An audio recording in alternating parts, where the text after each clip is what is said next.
We've been hotly anticipating Allie's Late Night with Seth Meyers set all season. And guys, we finally get a chance to see it. But of course, that's not the drama of this episode. I'm starting to think Kat might have a drinking problem. We have all that and more here on the Crashing After Show. You're tuned in to AfterBuzz TV, the ESPN of TV talk. Now, let the buzz begin. Ladies and gentlemen, I am back on the Crashing After Show here with my co-host. Oh, wait a minute. Elena, Josh, where are you guys? It's just me. Guys, it is just me, Jeff Graham, here on the Crashing After Show here on AfterBuzz TV. But that's okay, guys, because guess what? I love this show. I've got opinions about this show, and I can steer the ship. I'll be missing my co-panelists quite a bit, but we'll make it work without him. The good news is we actually do have a pre-roll video from Elena, who is like doing badass hosting stuff in Hawaii right now. So Elena, we applaud you. But we're going to roll that in and get some of her thoughts in a minute. But if this is your guys' first time tuning in, normally it is me joined by a myriad of co-hosts discussing HBO's wonderful and hilarious and thought-provoking half-hour dramedy Crashing, starring Pete Holmes, created by Pete Holmes, and executive produced by, you guessed it, Judd Apatow and Pete Holmes. I tried to do an Emo Phillips joke there in honor of Emo, God bless. So we will be talking about Season 3, Episode 6 today, and when I say we, I mean me, but I still have plenty of thoughts, and I will give you guys all of them here on this after show. So to be clear, if you haven't seen the episode yet, go back and watch it because this is a spoiler-filled review. This review is to be a companion to your viewing of Crashing, not a replacement for your viewing of Crashing. Not only will we be discussing the show, but I have some news and gossip and some predictions later in the show. Before we start our coverage and our overall thoughts, I want to actually start with Elena because she did watch this episode and she does have thoughts. So Elena, take it away. And I am not there because I am in Hawaii for the amazing Comic-Con Aloha, celebrating a different kind of comic. But I did have some thoughts on this episode. I absolutely loved it. I feel kind of guilty because I'm out here living my dream while poor Pete's living his nightmare with his ex-wife, ex-girlfriend, and current girlfriend all in the same place. But I will say, even though this show could have taken this storyline and kind of gotten a little stereotypical with it and gone into more of the trope territory, I really liked that we got to see some things that I wasn't really expecting. Allie has been a very dynamic character throughout. She's been a really strong character. I like that we got some sympathy for her this episode because you should be rooting for your friends. It doesn't matter who's on stage downstairs. You're here to celebrate your friend. She made Late Night. That's awesome. Go Allie. You're the best. I absolutely adore Kat. I've been praising her decisions, especially last episode when she was very calm and rational. I liked that she got a little drunk and maybe didn't show her best face this episode because my only complaint with Kat is that she is almost teetering on manic pixie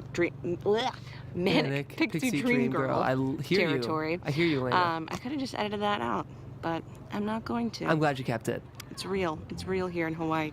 But I liked this episode. She kind of didn't do what was expected and was kind of not the stereotypical perfect girlfriend. We do know, though, that when alcohol gets involved, sometimes you don't make the best choices, which is probably why I am not there being responsible, talking to you guys, and I'm instead out here on a beach in the daytime on a Monday. I've been drinking a lot of rum punch. Woo! All right. See you guys when I get back. Bye! Elena, you hold your liquor much better than Kat does. So it sounds like Elena liked this episode, and I'm glad, because I kind of disagree with her a little bit. All due respect to my good friend and brilliant colleague, Elena Jordan. I felt like this episode I felt a little cheated by the rapid decharacterization of Kat. Or I don't want to say decharacterization, but I felt like the show kind of jumped the shark with her character a little bit. We have been getting this really kind of grounded, supportive, and thoughtful person in Pete's life, someone who doesn't seem to jump to irrational conclusions. But after she got a few drinks in her, we saw what I thought was a really ugly side of Kat. And I want to make clear that I don't mind seeing that kind of shade of a character, but to watch Kat, for example, make fun of deaf people by using deaf voice was behavior that I found, I don't want to say irredeemable, but frustratingly out of sorts. And I think that character is going to have to do some work for me to sort of come back into my good graces. I trust the show to do that. I think Judd Apatow, his previous work, is really interested in exploring the uncharacteristic and regretful turns that men and women take in their lives, especially around substances. But I was just really disappointed in Kat this episode in a way that I found almost cheap from the show's perspective. But that's just my take, and who knows? We love Madeline Wise. We've had her on, and I will say she's a brilliant actress. Even if all of the complaints I'm making have nothing to do with Madeline Wise's performance. They have to do with the writing, with the way they just very, very quickly derailed the consistency of her supportiveness in Pete's career. But all that being said, I thought her performance was incredible. The way she was able to so quickly unhinge herself and move into tears and dramatic territory was very surprising. I will say that, even if I have some frustrations and some qualms, as they say, with this episode, I found it to be very surprising. So Madeline Wise, as always, killing the game. We have a lot to talk about, and I think I want to start by talking about some of the cameos that these comics made, because this episode does a beautiful job of featuring cameos. We've had Aparna on the show before, but Aparna Nancherla, good to see you. In case you guys are wondering, I actually did interview her about a month ago based on her role on Corporate, so that's worth checking out. We also got Henry Zabrowski, who I like a lot. He has a podcast called Last House on the Left, right? I think that's what... Oh, no, Last Podcast on the Left. Losing my mind. It's not easy to do this alone, you guys. So check that out. It's like an urban legend podcast. He's a great comic, so it was really good to see him. Of course, the Comedy Central Booker was back, so that was really, really fun to see her. And again, I love how they're using real-life figures on this show to keep it fresh and interesting. And we got Wayne Fetterman, who is a longtime working comic that you guys have seen. We got Colin Quinn, who is heavily featured. And perhaps most noticeably, Emo Phillips, who, if you guys don't know, as the show mentioned, is a hugely important sort of voice and member of the alt comedy scene, especially in the 80s when sort of alt comedy wasn't even a thing yet. He relies on unpredictable punchlines and sort of turns of phrase to make you giggle. So that was Emo Phillips. Good to see him. Strange man, but great performance on the show. He most recently toured with Weird Al, so that would be quite a show to see Emo Phillips and Weird Al. But let's talk about the actual plot of this episode. I just had to do a plot our cameos, because that's something this show does so deliciously. So I'm worried for Kat and Pete, you guys. We saw pretty unbecoming behavior from her this episode, which I don't really love the term unbecoming when describing women. Now that I've said that, it feels like a little sexist that I said that. So I'm going to retract on that one, and I'm going to say we saw unflattering... Is that still loaded? No, I'm going to stick with it. We saw unflattering behavior from Kat, which was a little frustrating as a viewer because, you know, we've come to like her so much. I found her to sort of be falling into the patterns of the cringy female characters that I think sometimes Judd Apatow can have a problem with. A lot of critics and cultural commentators have talked about the fact that Judd, his track record with female characters might be a little less consistent than his track record with male characters. I'm someone who's saying that, admitting that Girls is one of my favorite shows of all time, and I think on that show, he created really, really complex, multifaceted, and deliberately hypocritical characters in a way that I felt like he had control over the narrative of those women. The behavior we saw from Kat, I found frustrating, and that's why I wish Josh and Elena were here, because I'd love to sort of dialogue with them, but for her to so readily insert herself into Pete's professional career, for her to refuse tact when examining sort of the cultural code around the comedy scene was frustrating. She's proven herself to be someone who's supportive and self-aware and reasonable, and none of her behavior this episode were any of those three things, and she was putting Pete's career in jeopardy, which I do feel like above everything, as much as she loves Pete personally, equally important to her is pushing Pete to succeed in his career, and she wasn't doing anything to imply that this episode. I'm hoping the behavior we saw from Kat owes to a drinking problem. I think it would be very interesting for this show to explore the effects of alcohol. and how alcohol culture can be a really toxic and damaging part of the comedy community. Granted, Kat's not a part of the comedy community, but still, like, thematically, that would be a very interesting through line to see the show take. Kat and Pete's conversation at the end of the episode was challenging for me. It was very well acted, very well performed. It was tense. It was interesting, but it was tough. And I did not like seeing a side of Kat that was so unabashedly sloppy. But again, I think Madeline Wise has some great footage to add to her reel. I'm ready for her to win an Oscar or something, because she was really, really good in this episode. I also I have trouble with female characters who struggle to support other female characters. And I know this was motivated by jealousy, but a jealous girlfriend just feels like such an easy character stereotype to lean into. So to see jealousy be such a pervasive and inescapable part of Kat's worldview this episode was just tough for me. The way she interacted with Jess and Allie just kind of felt disappointing. But again, the show can redeem it. I'm hoping it does. Let's talk about some of the other characters this episode, though, because Allie and Pete had a very interesting sort of dynamic this episode. In fact, I have theories about Allie and Pete, and I'm going to get to those theories in just a minute. But before I do, I want to tell you guys something. We just wanted to thank you for making us the ESPN of TV talk. What I mean by that, guys, is, of course, ESPN is your go-to network for sports coverage.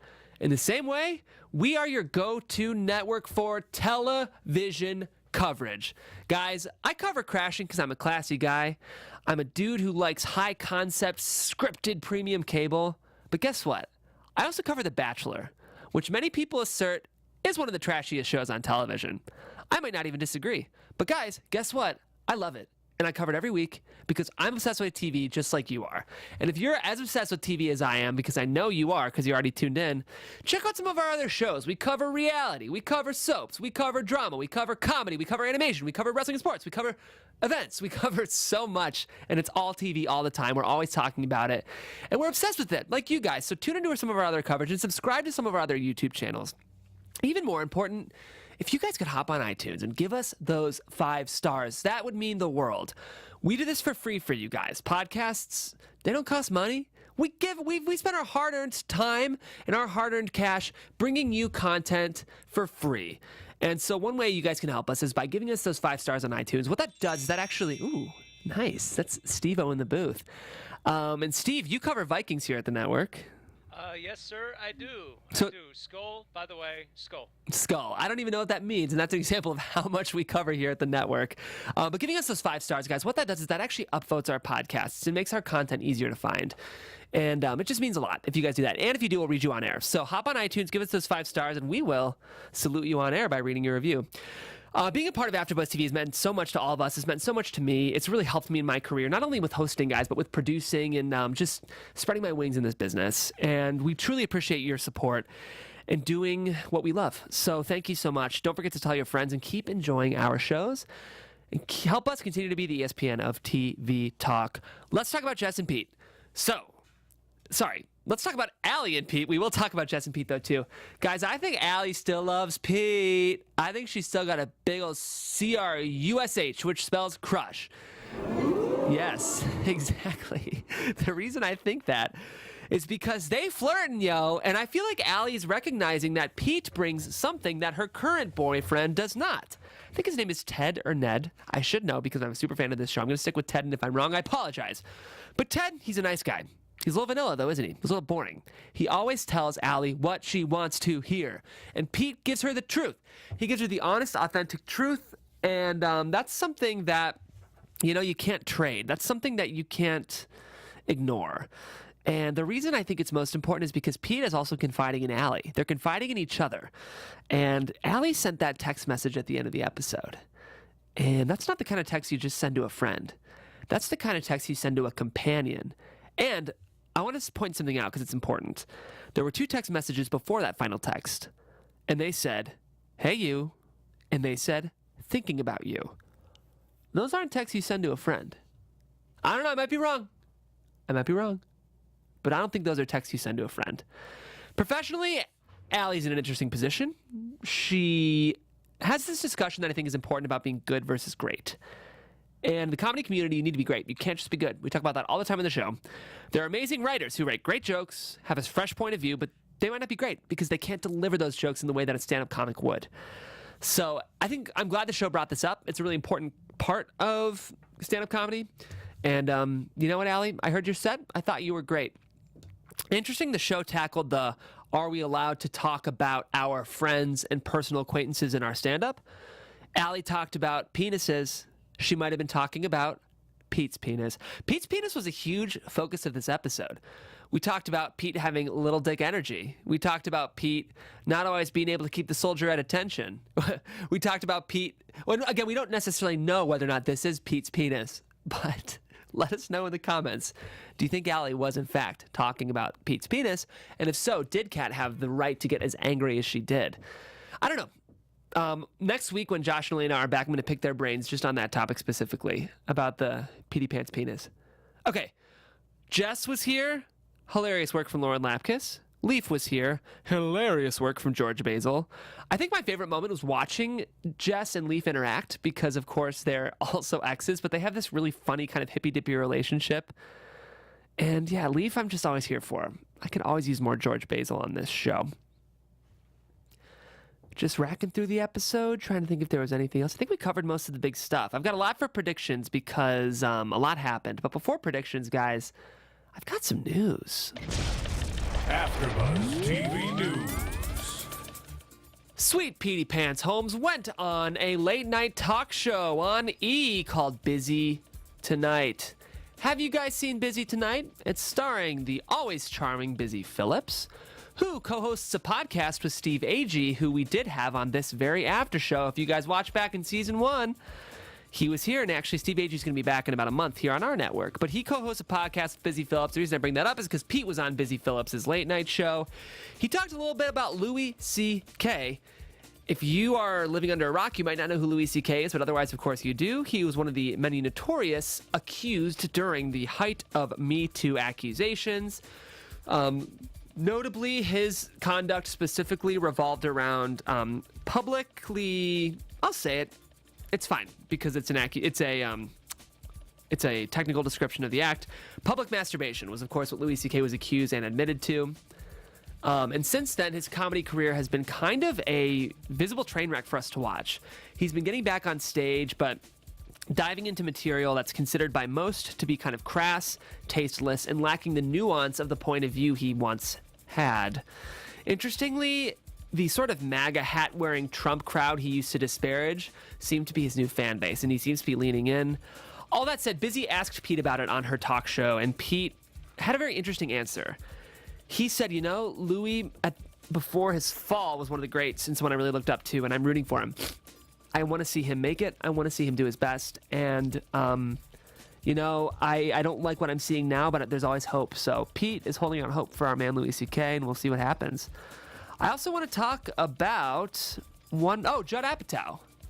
Last night, he was at the Oscars Vanity Fair party snapping pics of his wife, Leslie Mann, all night. You guys know Leslie Mann. You've seen her in some of his movies. You've seen her in, most recently, Welcome to Morrowind. And they're just an adorable Hollywood power couple. So Judd and Leslie, all power to you. All right, let's predict some stuff, you guys. And now, your AfterBuzz TV predictions. I wish that drop were longer, because I love the part where I sit here for 7 seconds waiting for it to finish. I'm being a little shady, you guys. Sometimes I think that drop is, the drop feels longer when there's no one to sort of awkwardly pretend like you're in space with on your after show panel. Okay, so let's predict some stuff. I am worried for Kat and Pete. This fight was bad. It was in public, and it was potentially career compromising for Sweetie Pete. So I don't know what's going to happen with the two of them. If I was Pete, I would really feel like I had to do some work with Kat before I was ready to just let her back on the horse. But I don't know. At the same time, jealousy is a product of affection and a product of love and deep in depth. But we've just been seeing some wild behavior from Kat, so I don't know. I don't know, but I'm worried for them. Jess and Pete thinks sorry, I've done that 10 times this episode. Pete has too many exes. Allie and Pete, I feel some heat between the two of them, and I would not be surprised if there were feelings rekindled. Pete's going on his Christian tour next week. I think we're going to see him struggle between knowing he is talented in this space, but wanting to pursue material that feels more authentic to who he is. And that's all I've got for this week on the Crashing After Show. But guys, we are here every Monday at 5 p.m. talking about the preceding night's episode. Of course, that's HBO's Crashing, which airs at 10 p.m. Eastern. And we love it. We love the show. Even if I was a little lukewarm on this episode, I was compelled by it. And all that being said, I would love to hear your thoughts in the comments. I was trying to find coverage on this episode and having some trouble this week, and I just was really taken by this episode, opinion-wise, as you could tell. So I really want to see what you guys think. Comment below. Let me know. I will respond. I'm always checking our YouTube videos, and I just want to hear your guys' thoughts. If you are podcasting this, as I mentioned, we do go live at 5 p.m. on Mondays, and you can always tune into our live broadcast on the YouTube, where you can see my ugly face talking to you all about this show. My name is Jeff, you guys. My full name is Jeff Graham, and I'm a host here at the network. I host our Bachelor After Show. I host a weekly TV pilot review show. This week we're covering ABC's brand new spy thriller, Whiskey Cavalier. The show that none of us know what it's about by the name. Is it about soldiers who drink whiskey? Is it about Scott Foley running around in France? Is it about both? None of us know, but you can check out our coverage for that on Wednesday. And that's all I've got. Guys, thanks for tuning in. This is the Crashing After Show. This is AfterBuzz TV, and we will see you next week. Our founder, Keven Undergaro, and me, Maria Menounos, would like to thank you for tuning in to AfterBuzz TV. Remember, we're not just the first, we're the biggest in the world, and we're the only destination for all your favorite TV shows. Whatever you crave, we've got it. So go to AfterBuzzTV.com and check out our lineup. Buzz you later. The views expressed herein are those of the hosts only and do not necessarily reflect the views of AfterBuzz TV or its owners or principals.